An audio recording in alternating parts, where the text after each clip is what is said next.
I tell you, what I do is I'm the director of the Booker T. Washington Initiative with Texas Public Policy Foundation. And what we do is we're a research institute where we research public policy. And so we look at what's going on in the communities across the state of Texas and find out where the ills are and what needs to be fixed. And then we start putting our wheels to turning in terms of how can we write policy that will fix these problems in the community. And one of the things that we've recognized that has creeped into Texas is critical race theory. And critical race theory is a cancer to our body here in the states, simply because it's teaching racism to our kids. And we fought so hard to make Dr. King's dream a reality, that our kids would come up not being judged by the color of their skin, but by the content of their character. And so what critical race theory does, it pits one group against the other. It says this group is privileged because they're white, this group is oppressed because it's black. We're against that, and so one of the things that we're doing, we're supporting legislation that basically will prohibit that kind of teaching to go on in our classrooms. Our kids deserve to live in a society that does not judge them by the color of their skin and does not discriminate against them because they're one color or from one culture, from one religion. You know, all people are equal. How did they come to that position as opposed to what you're talking about, which is what I think most people would prefer it be? The interesting thing about the critical race theory proponents or people who support critical race theory is they tend to be word experts. You know, they use words like equity. You know, who doesn't want equity? Who doesn't think equity's good? But is equity better than equality? Should we be striving for equity or should we be striving for equality? You know, one of the things that the framers said is that we hold these truths to be self-evident, that all men are created what? Equal. And see, everybody in my household grew up equally with my mom, my dad, my two sisters. But we didn't all end up at the same place because why? We had different ideas about life. We had different desires to go different routes. So you don't always end up at the same place. But the key is if you can start off at the same place, and that is being equal. We were all born under God equally. And so they use those kind of words that kind of trick people. And so you say, oh, yeah, that sounds pretty good, you know. If we think about diversity, I'm going to give some diversity training. Well, if you're giving diversity training and you're saying, well, this group here is privileged and this group here is oppressed, then that's not equity. That's not diversity training. You know, diversity training is the appreciation of all diverse cultures and different people of different walks of life. The appreciation of, but not the putting down of any. When you follow their heart and follow their agenda, what is it that is driving them? Is this a matter of follow the money? Is this follow the power? Is this follow the naive? Follow the evil? What is it? It seems more like follow the power because, you know, the interesting thing that goes all the way back to biblical statements, you know, a house divided against itself cannot stand. And America is made up of these United States, just the word United States.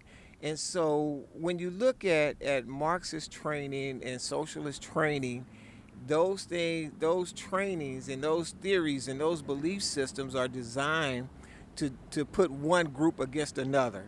And that's to divide. They're very divisive. And so what we have to do is we have a document that unites us, and that is the Constitution of the United States of America. And if you go back and you read the Declaration and the preamble, the framers basically created the document to fight against tyranny and to unite people to become one body of people here in these United States under God, indivisible, with liberty and justice for all. And I served 8 years in the United States Army, Thank you. and loved every second of it, because whether I lived or I died, I knew that I was fighting for a cause worth fighting for, a noble cause. And that is so that our democracy will always be embedded in freedom, and that we will all be equal men and women under God. And that's the reason why we support the Constitution. We have 1,000 pocket of these pocket handbooks of the Constitution. We love to give to the kiddos here in Cy-Fair, free of charge. We just want them to have the Constitution at hand.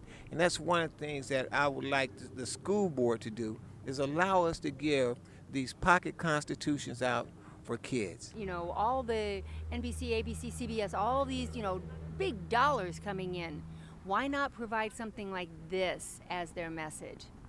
I would love for them to do that. So if they're listening or they're watching us, quite naturally, we want to give every kid. See, when I went to the United States Army, they gave me my uniform and they gave me a pocket handbook. And here's your Army regulation. These are the rules right here. And see, every one of us who went into the United States Army got a handbook. So we got the rules. So we at TPPF believe that if we can get a pocket handbook of the Constitution and the Declaration into every young child's hand, they will be armed with the laws of their nation. How far gone is this, and what are you doing to right the ship? I get that, but I want to know, how far gone is it? And do these people, are they getting any power here by perpetuating this notion? And school boards have organizations, associations, and unions, and those unions have a lot of power. And basically, in order for them to stay in power, they have to have control. And so when they exercise this control over individuals, then that takes the power away from the people and give it to the organizations and the unions. We began to work within our think tank on how do we resolve these from a policy standpoint. And so we draft policy and we send it over to different representatives who may want to carry that policy. You see a problem, you start constructing things that would combat it. If I were seeing this played out in a movie, what would I be seeing? Two things. One, because we're engaging in community with the community activists, so they would come to us and say, hey, I'm seeing this in our schools. I'm seeing people training and teaching lessons that could lead to racism within our schools. And they would say it to us, but they would also say it to their representatives. And their representatives may get that message and then call the Public Policy Foundation and say, hey, I'd like for you guys to do some research on this. Is this happening anywhere else? And then we would then put our scientists to begin to do the research on it. Then we would sit down and say, yes, this is happening in other places. Why don't we craft a policy to address that problem? And so we would help them craft that policy, and then they would take it inside of the Capitol. They would fight it out in the Capitol. Then it would either become a law or be arrested. Well, I hate to sound kind of cynical, but I am. Right now, I'm thinking to myself, wait a minute, how effective is this? Because look where we are. Well, this is very effective because we've already passed an anti-CRT bill in the regular session. And that was House Bill 3979. We passed that bill, but once you pass a bill, then you have to go back out here where we are right now, and we have to educate people and say, hey, wait a minute, do you know we passed a law that says you're not supposed to be doing this? And so you have to educate the public on the laws that have been passed. And then sometimes the public folks will come to us and say, yeah, that's a great law. You need to strengthen it a little bit here and there, and then we'll take it back and strengthen it. And work to get it where it needs to be for everybody. But we do have an anti-CRT bill that passed in the regular session. That one. What about this sex education that has just gone way beyond the bounds? I'm gonna tell you something. We did some things in school that we should not have done, and we strayed away from our own founding and belief systems. We allowed prayer to be taken out of schools. We allowed Pledge of Allegiance to be taken out of schools. And probably the best thing that's happening right now is because these things were taken out, these other evils have been allowed to come in, and parents are waking up.